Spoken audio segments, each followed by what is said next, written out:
Good afternoon, everyone. So good to be here with you. Thank you so much for coming out to this presentation. My name is Ed Foley. I'm the Executive Director of Enterprise Project Management Planning and Institutional Effectiveness at Metropolitan Community College in Kansas City. And we are really excited. I have been looking forward to this presentation for a number of reasons.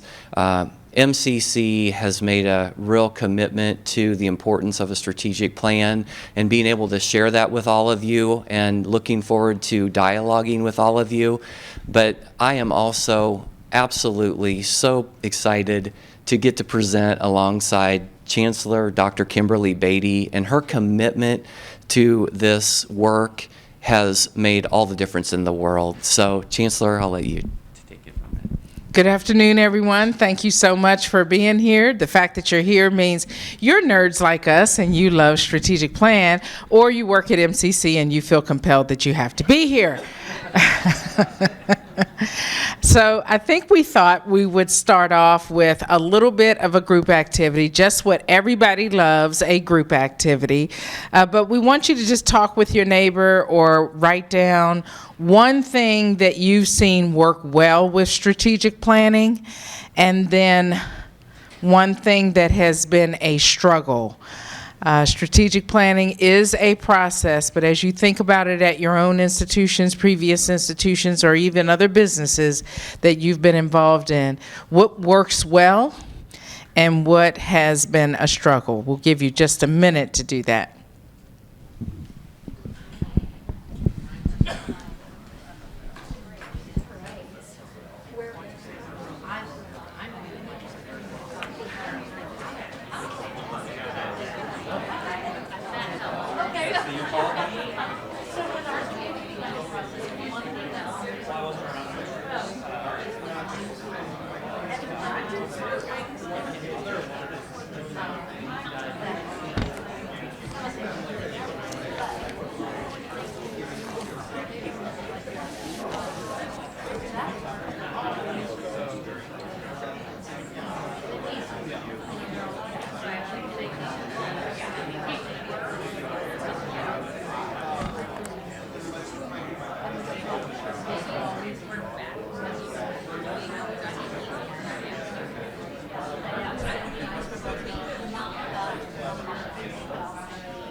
Please jot one down for each. We want to get a few of these from the audience so that we can work this into our presentation. So just one more minute.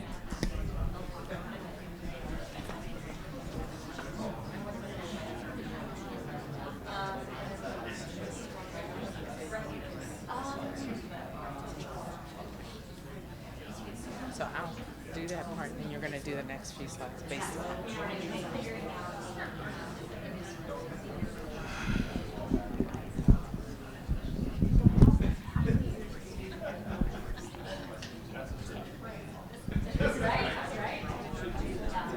I feel like we need to be doing karaoke up here, Chancellor, don't you? Stop in the name of strategic planning.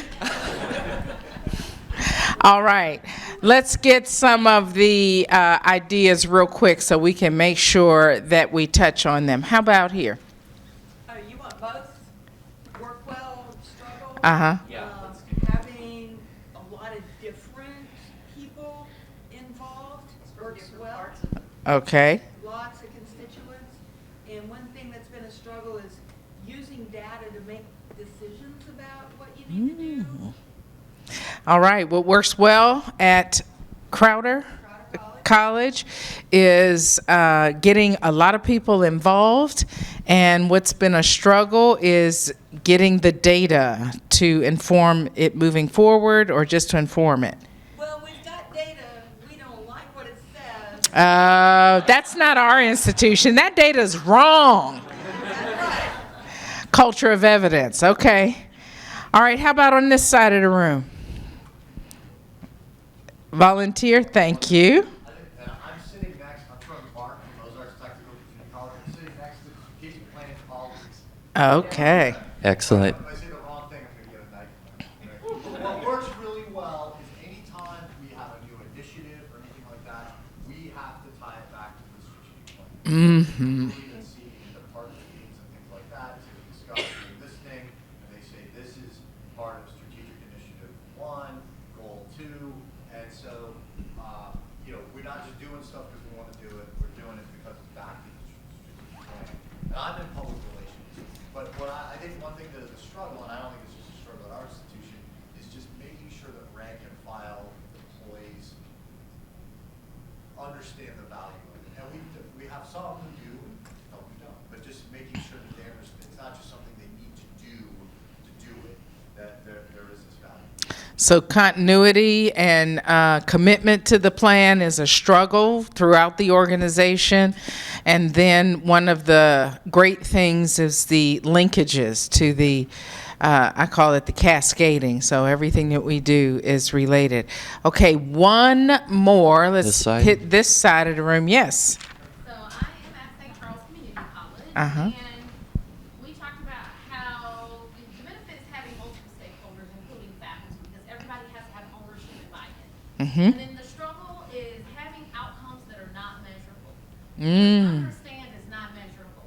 And getting people to understand that if you say nebulous and vague things, you can't come back to the IR department and say, hey, I need this data to support this thing that's in my head that really isn't a thing. It's an idea, it's a dream, it's a wish. So, All right. The broad engagement is a good thing, works well, and what's a struggle is getting measurable outcomes, unlike understand. So, before we get started, I want to introduce Amy. Amy, stand up. Amy is, as you hear some of the wave, do the princess wave, give Amy a hand. She's one of the...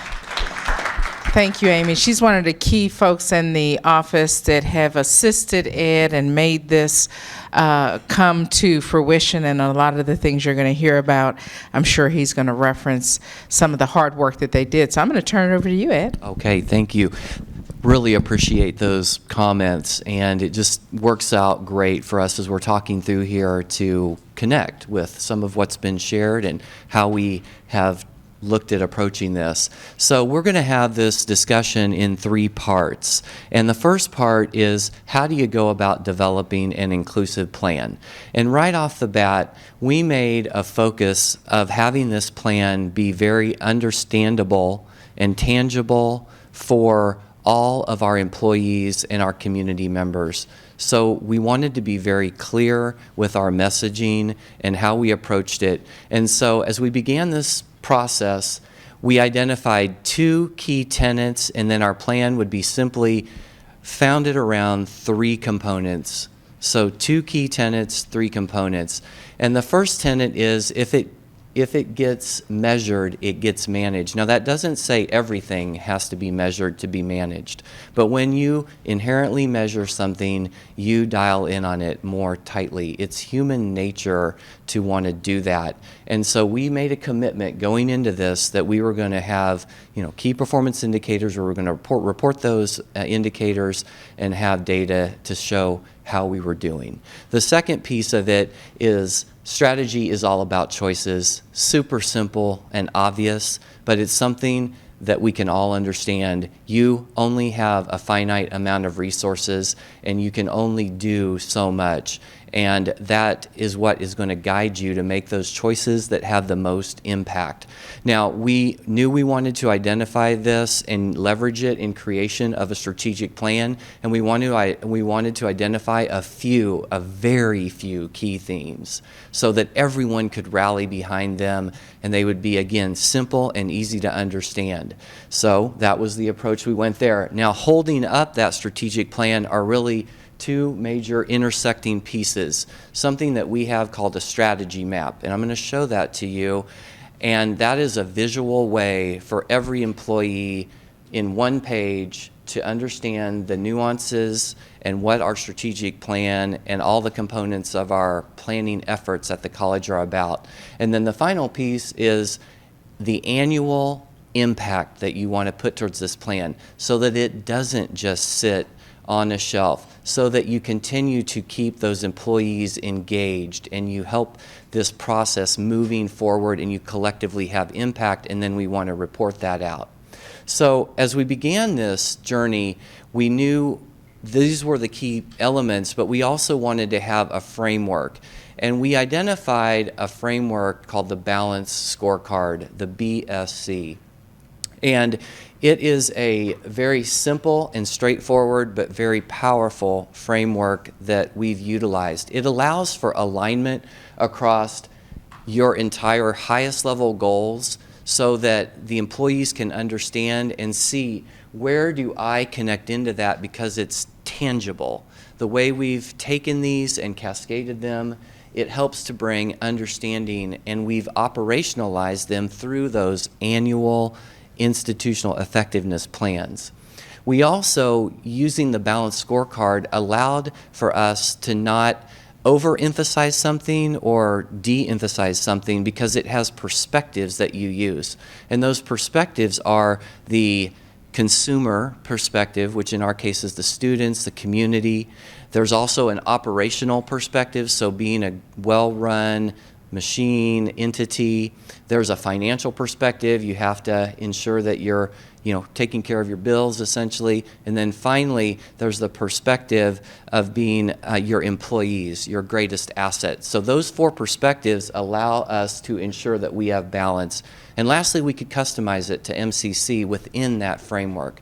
So there's a lot of the world's best brands that use this. So as we were positioning it with all of our employees and our board of trustees and the leadership, we wanted them to know that this is something that's utilized by very, very well-regarded institutions. There are a number of community colleges using it across different parts of the country, and even R1 four-year research institutions.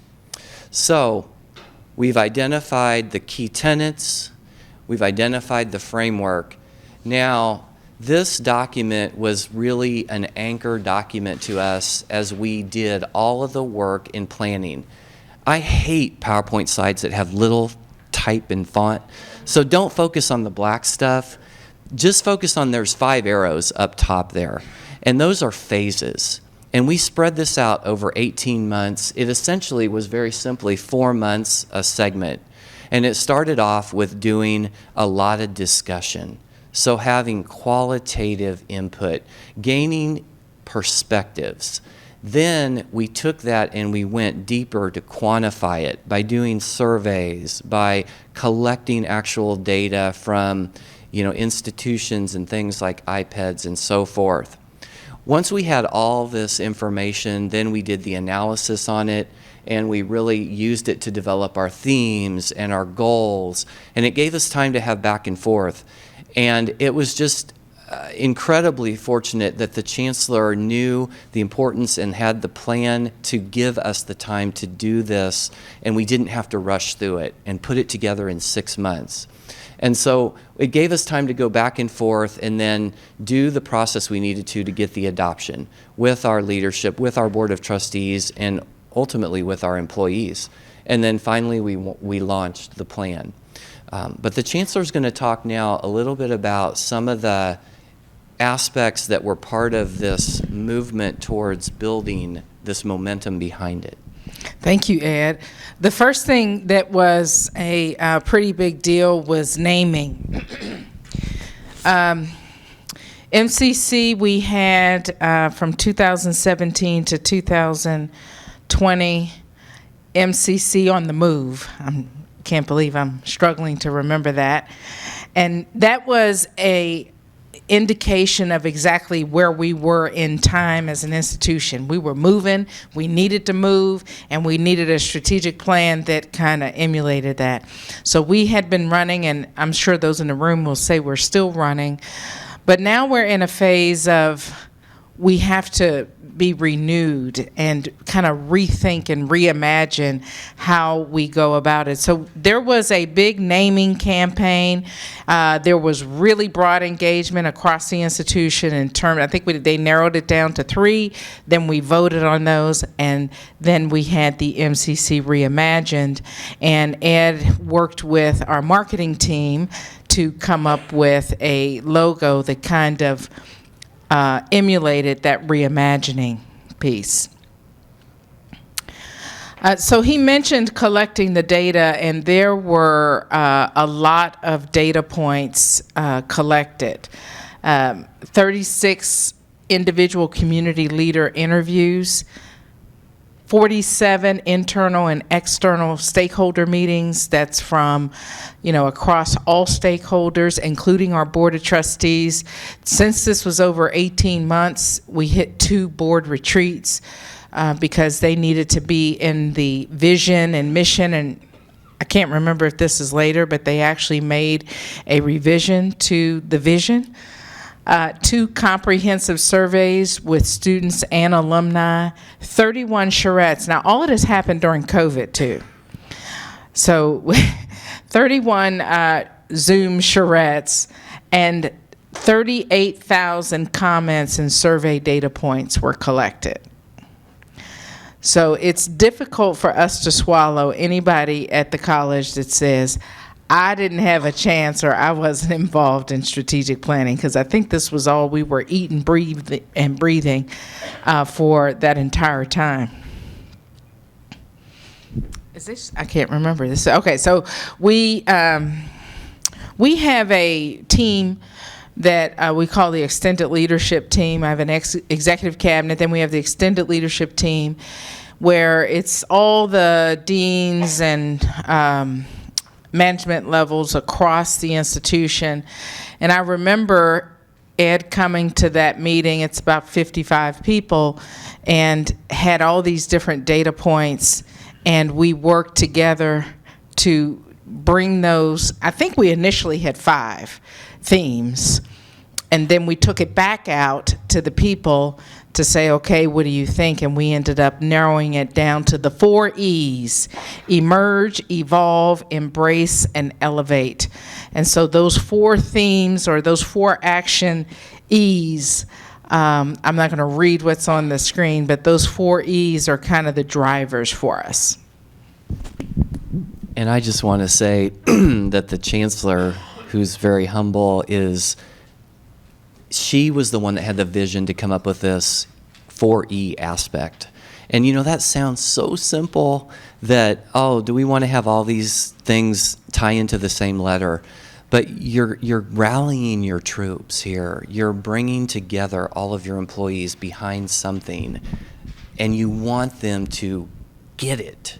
And so this has resonated, folks. It absolutely has. We've stood the test of time with almost 2 years now, and it's just continued to keep moving. And the branding piece of it, I can't underscore the key aspect of that. And we engaged, a lot of the employees to vote on that. But these things may feel a little trite, but I cannot stress enough, when you kind of talk about just keeping the employees engaged, this is huge. Those 4 keys. Keep it simple. Yes. Keep it simple with the 4 E's. And so, as I mentioned, the strategic plan does and should start with the board. And we met with our board a couple of times. And I don't think it was until the second time that let me back up and say that in 2017, we were on monitoring for our strategic plan. So the MCC on the Move strategic plan got us off monitoring. But when we had our baby well check visit from HLC, one of the things they said is it's implied, we weren't put on monitoring for it, but a comment in the report was, it's implied because it was, our mission was preparing students, serving communities, and creating opportunities. And they said it's implied that you're trying that there's an equity, diversity, that, there's that emphasis, but it's not clear. And we shared, obviously, that input with the board. And so we didn't want to also change our mission too dramatically where it would be different for our community. And so we made it clear that it's for all, and that was the minor but mighty change that was made and recommendation that was made by the board. So the vision, now this came from the people, and the board embraced it and adopted it. This is a totally different vision than we had, and it came from, we wordsmithed it, I think, in the end at Executive Cabinet, but these were all from those data points that we pulled it together to come into one sentence that the board did subsequently adopt. So that's the first part of what we wanted to share. A couple of you mentioned what's worked well, that stakeholder engagement piece. We certainly couldn't agree more with that. I'm going to get into a little bit on the data angle, which was some of the challenges that were brought up. But let me just pause. Any questions or comments or something you want to hear just a little bit more about from what I just shared with you? Anyone? Nope? Okay, so the next part that we want to talk about is after we got this plan in essentially in place, how did we start embedding it and making it be a part of the culture at MCC? And just yesterday, the president or chancellor of Three Rivers was talking about how important culture is, and the way that you can have a tremendous impact on that is through your strategic plan. And they work so inherently tightly together. All right, so with that, we wanted again to keep this process very clear and simple, but I just want to share with you what we phrase as our strategic continuum. This isn't something that we really promote widely with employees, but it's how we are thinking about this and framing it, and ultimately it infuses it into the culture. So you start off with the mission, and that is, why we exist. And you rarely change your existence, but we modified it. The chancellor mentioned how we broadened it to have those two key words, for you, in it. All right, we identified, and again, the chancellor is where this began. She realized as an organization, this was a moment of opportunity to strike. We did not actually formally have adopted employee values. And those are what employees hold most dear to them. So you talk about driving culture. And so we adopted values, and we are now really trying to promote those within the organization. We have a values academy that happens. We have a values summit once a year. We're doing a lot of things with the values. That leads into the vision. And the vision we completely changed, like the chancellor said, because that's your desired future state. That's something that's always evolving. You don't change why you exist usually unless it's something major that's happened. But where you're going, your North Star, continues. You want to reach that and keep pushing yourself forward. I want to add something here. Another dramatic change that we made in this strategic planning cycle is that we're not doing a 3-year or a 5-year plan. This is a 10-year strategic plan. And so when we talk about where we want to go or where we want to be, to say that you're going to be and strive for this and actually have measurable things that happen within 3 years is not realistic. And we'll talk about how we are operationalizing this more, where every year there's operational plans, and then halfway through we have a mechanism where we can revise these plans. But we really wanted to forecast a little bit more long-term and substantively so that it can be attainable and that we can get some wins out of the plan. Sorry. Absolutely. And then that leads us to really the development of the strategy. That's how we're going to get to that North Star, to that vision. That is our game plan. But anytime you go into any kind of a game, you need to have a playbook. So the playbook is how we specified deliverables, and the chancellor is going to take you through the details of this momentarily, but this playbook is what ultimately creates the deliverables that are happening amongst our various campuses and our various shared service groups. And then the final piece is the foundation that holds all this up and keeps moving it forward, and that's our institutional effectiveness planning. That's annually where 60 planning units in the college identify 3 operational goals that they're going to use, and then they align those up to the goals from their campus or their shared service area, and then those align to the organizational goals. Now, this is the one page that covers it all. It may look pretty busy, but it's really not when you take a minute and reflect on it. But this is what we call our strategy map. This is a balanced scorecard tenet that you have in one place, all of the key information. So we gave these out to all of our employees at our annual in-service event. And a signal that I know this is resonating is I can hardly walk through an area, absolute truth, and not see this. I see it on Zoom meetings behind people. It's super humbling and it's super exciting, and it's just really connected. So you see the mission, the vision, you've got the themes, cascading the whole thing are those employee values. And then you've got the stakeholder perspectives that I mentioned. What gives it the balance so that we're not too overloaded in one spot. And then we've got 14 organizational goals that are what are driving us to get to that vision while we stay on truth to our mission. And then finally, you've got the institutional effectiveness plans at the bottom of it. All right, the playbook. So what's coming around the room and that we're sharing around the room, because she's holding it. Yeah, you glance at it and share it around the room. And that's our executive summary. And if you're interested in getting a copy of that, I think it's online, but we can send you a hard copy as well. So in doing strategic planning at other institutions, I wanted us to really have what he called a playbook. So in this book, we go through some of the things that are in the executive summary.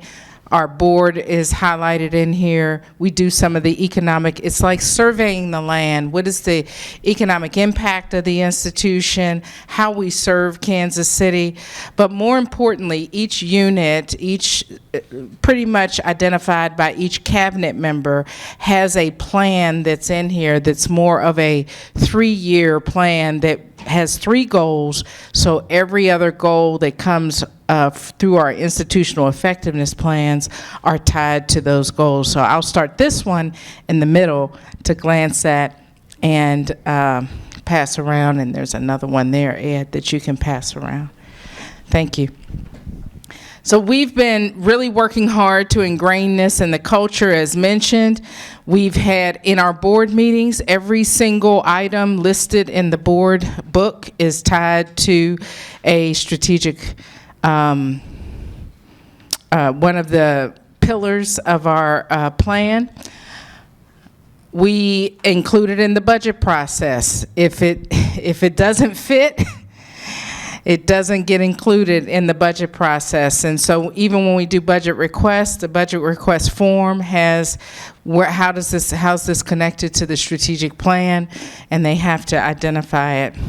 We've had several retreats. Our board has had retreats, executive cabinet has had retreats, units have had retreats, and in each of those retreats, these themes are woven into their strategic approach for that plan. And then our employee in service, we do that every year in October, and we had an activity that I think you might be experiencing at the end to remind them of the strategic plan. So we find different ways to continue to keep everyone engaged so that they can remember how the strategic plan functions, and it's not something that sits on the shelf. But what Ed's going to tell you is probably, I'd say, the hardest piece of strategic planning every place I've been, the institutional effectiveness aspect of it. And our institution, I think we are there.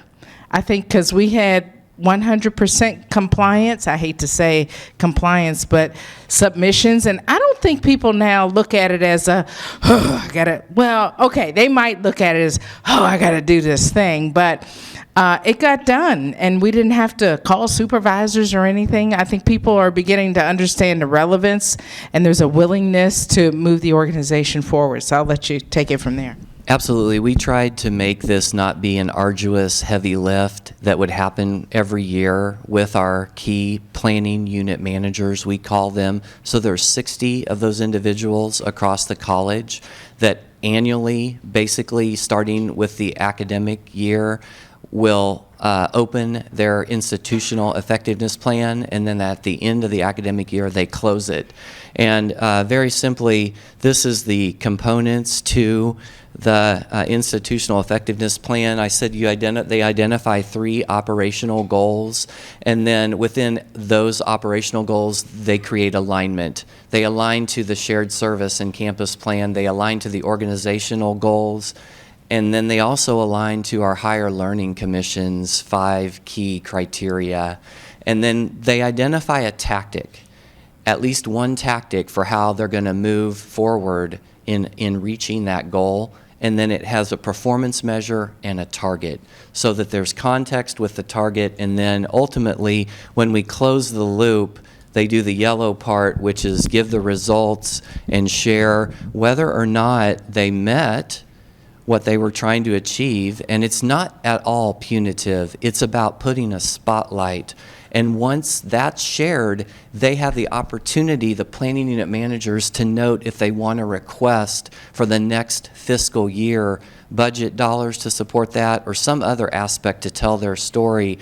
And then this is what we basically use to build our annual report that we publish, and how we're collectively doing, because we can roll up every one of these, 3 times 60 is 180 roughly operational goals a year that we can show, well, what portion of them are driving to this goal, what are affecting this theme, and how many were met, how many are still, in progress. So it's a very good way for us to show impact that we're having. I want to add, so this is a platform, and if your institution is like many others, you got this platform, this platform, this platform. And so again, this was an opportunity where my perspective is we need to integrate everything into who we are. So the wolf is our mascot, which was a whole nother process of getting the college engaged and naming our mascot. And so it used to be called, not Weave. Clear Point. Yeah, so, but before that it was something else. But anyway, people would go around and say, oh, I've got to do Weave, or I've got to do Taleo, or whatever the different platforms are. I wanted to be intentional in that this is not another, this is a part of what we do. And so the branding that we gave it of Clear Wolf is a part of that process, so that people don't see this as a separate thing, that it's a part of what we do. I want to just also touch on a few quick other things about embedding this into our culture. We're in the works of developing a strategic planning week. Just had a conversation with the chancellor about that, going to take it to the executive cabinet soon, but it's a way to engage all of the college once a week, a year, in a fun, interactive way for every day of a week around our strategic plan. We do an MCC Reimagined Minute in our biweekly e-newsletter. So every 2 weeks, Amy develops a brief update and message about the strategic plan that gets embedded into that.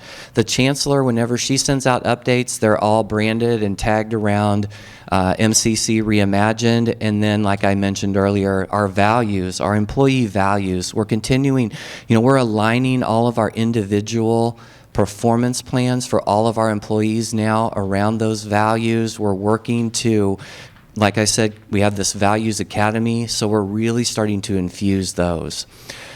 We've got 10 minutes left, so okay. We want to have time for a few questions. Yes, I want to just share now a couple things on the data front. So we had 14 organizational goals. Don't want you to try to read this, but I want you to know that we collectively identified one or more key performance indicators for each organizational goal. And we have developed a dashboard for those. And it is out on the website, on our public website. And if we have a moment, I'll take you there real quick. But every one of these organizational goal KPIs is grouped by stakeholder perspective. So the stakeholders and then the 4 themes, they're noted in all those ways. When you go into them, they talk about which theme they support. But then, of course, here we've got them on the 4 E's. And lastly, our accreditation. Yep, so we had that baby well check. I call it the baby well check, the 5-year deal. And we were dinged on integrated planning, the criterion 5, core component 5C, which I didn't agree with. I just said we didn't tell our story well enough.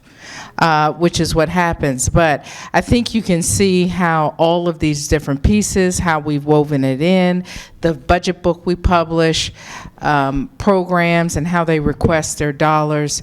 It is totally tied to that. And that is, for the trustees in the room, something you want to make sure that's happening and that's met. And that's one of, probably second to assessment, one of those that get hit the most that they look at. So just wanted to highlight that.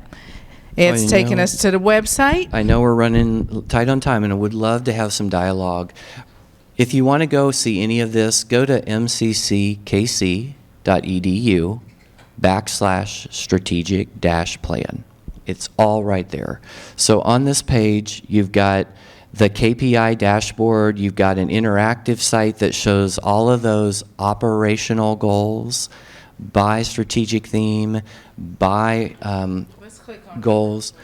And so, yeah, I've got the KPI dashboard brought up right here. It's a Power BI dashboard. It has, all of these KPIs. They're grouped by our strategic themes, our 4 key E's. I can go in here and click on any one of these, like maintain general fund expenditures towards instruction and student services. So when I click on that, I instantly can see we have a target to be 40% of our expenditures toward instruction, and where do we fall on that gauge? And same thing with student services. I also, we believe a lot in, tracking student satisfaction, and so if I go to here, this is a satisfaction measure on how students perceive IT as well as employees. So a survey that's done, and based on that, we set a target, and how are we doing on that? So a lot of information out here, but Chancellor, did you want to add anything else before we open it up for some questions? No, I think we are ready for questions because our timekeeper tells me we now have how many minutes? 5 minutes. So let's hear from you. Please, shoot away, yes. So the Power BI KPI dashboard, are those the institution's goals and the KPIs, or are those the individual units' goals and their individual KPIs that they've chosen for themselves for that year? Yeah, thank you for asking that. These are the institution, so the key performance indicators. All of the units, they have a performance measure that aligns and tracks that tactic for them to reach that operational goal that's an annual goal. So these are the longer term measures, and But everything rolls up into it all these. aligns. Yeah. Yes. Other questions? Yes, ma'am. So when you have an initiative or a tactic, how do they tie that back to the budget? Is there a process for that? So what happens is, at the conclusion of our annual institutional effectiveness plan cycle, they report their results. So how did they do with that metric? How did it perform? If it was, less than what they wanted to achieve, and they know that there's a request for some sort of funding that could help drive that more forward, that's where the tie-in to that happens.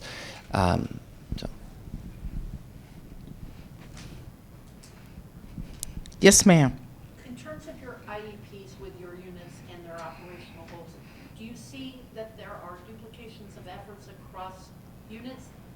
If so, how have you worked to lessen that? That's a great question. We had a great question. We had spreadsheets and spreadsheets and spreadsheets of goals, and we intentionally, probably fairly manually, these two did it first, and then I did a final review to try and reduce that duplication. And where there was, we went back to the unit leader. These two did yeoman's work in terms of meeting with people, teaching them how to do measurable goals, and having a lot of those conversations. And so where there was the need for a change or a modification, then there was a conversation. Is that a fair assessment? And I would only add to that that in addition to the 3 operational goals that I said each planning unit develops every year, we have a 4th global goal. Mm-hmm. So that is, in a way, you could think of maybe some redundancy, but guess what? It's one we want to drive impact on. So our chief academic officer here, she had, a passion that we needed to really ramp up assessment, and we were coming, that's something HLC really made us start focusing on more, and so that became one of our global goals 2 years ago.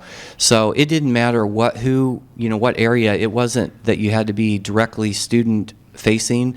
You can always be doing things to influence, and that's what this allows us to do. So this year it's all about diversity and equity and inclusiveness across the organization. And so redundancy is not a bad thing, I guess, is where I'm ultimately going with that. And with this new system, we have Clearwolf. It allows complete transparency across the entire organization. You're not going into some OneDrive trying to weed through a spreadsheet. You can just quickly look at some dashboards that we have. I don't have time to get into all that right now, but it's completely available for you to see, well, what is my colleague at Blue River doing? I'm on the Maple Woods campus. We have 4 campuses, and it allows them to be talking and communicating, and sometimes they do want to collectively have the same goal. So, but that was a great question. Others? What else? So the data piece, we spent a lot of time, so, it was pointed out that sometimes folks don't like the data that you have. So we just, ultimately, I'm not even getting into it, but we have some data points on there where we've got a lot of work to do. But we know that's why we have this plan, and we're holding ourselves accountable to it. And so if it gets measured, it gets managed, and that's what we're committing to. So this was our ending activity, or it can be your parting gift, whichever you prefer. But as a puzzle, this is what we did at our in-service to get people thinking about, or keep people thinking about the strategic plan. I'm sure you're pretty smart, and it shouldn't take you but a second to put this together. What other questions before we wrap up? Give me a critique. Throw something. I don't care. Please, I love. To hear more about, I noticed, you use the intentional language for all to kind of keep diversity, equity, and inclusion as part of your plan. What other ways did you do that with language? Like, so you kind of had that embedded into all the parts of the plan, and maybe not just one that's like, we're going to, value diversity, equity, and inclusion. Yes. Chancellor, do you want to talk on that first? Yeah. Okay. I'll hand some of those out. So we've been intentional, and we have a lot of work to do. Let me just start there. We have a lot of work to do in this area, but we have made some investments in the institution that now can help move those needles. So we have an Associate Vice Chancellor of Diversity, Equity, Inclusion that is an office that's being staffed with support staff and a coordinator that reports to the Chancellor's office. And it's through that office that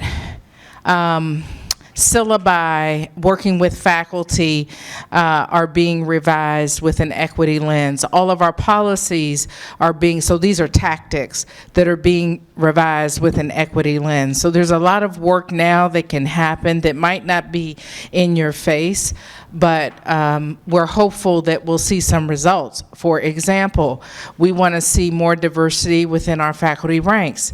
So our diversity, equity, and inclusion Associate Vice Chancellor is working with HR, looking at processes that we're using, where we're advertising, what our practices and guidelines are in that process with an equity lens, hoping that we can have some impact there. So that's just one example.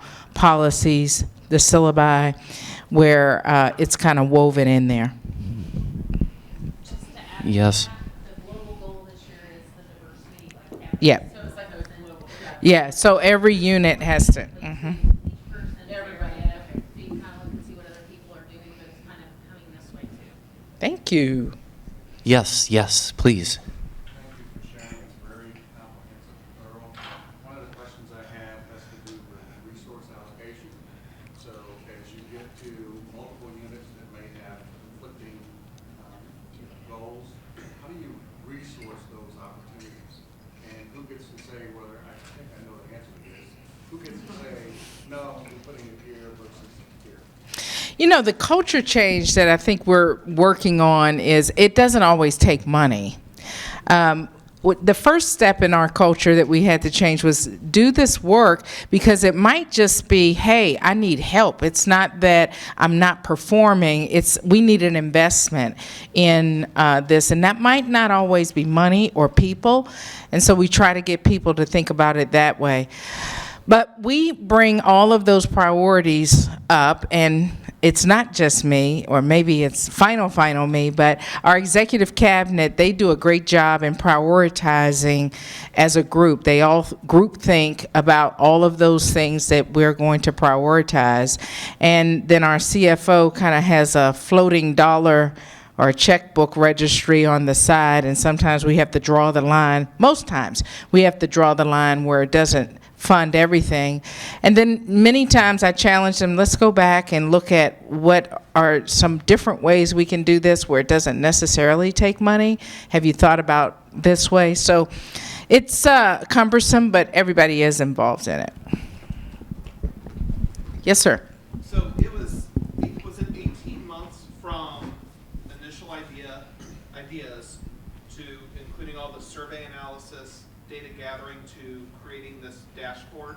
Like that's 18 months, and then how much staff was involved in the actual I'm an IR, and so I saw the fine print that said IR is managing that dashboard. Mm-hmm. So getting the data, getting it all into one place, so that can be maintained 18 months, and how many people?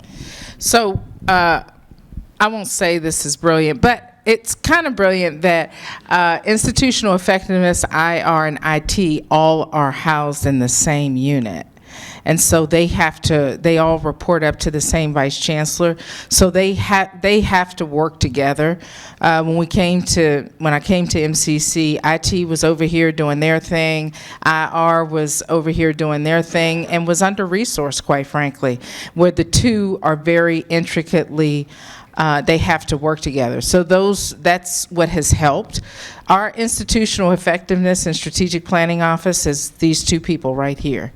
But they work so well collaboratively with institutional research and across the district. So it has powerful impact. And I'm getting the sign, unless you're giving up some of your break. But thank you all for coming. I want to say thank you again to the Chancellor for doing this with me. I also want to recognize MCCA for having a strategic planning aspect to their conference. I've attended multiple sessions already today. I love that. It's such an important thing. Love talking with people about this. So thanks for being a great audience. Have a great rest of your conference. Hopefully you solved your puzzle.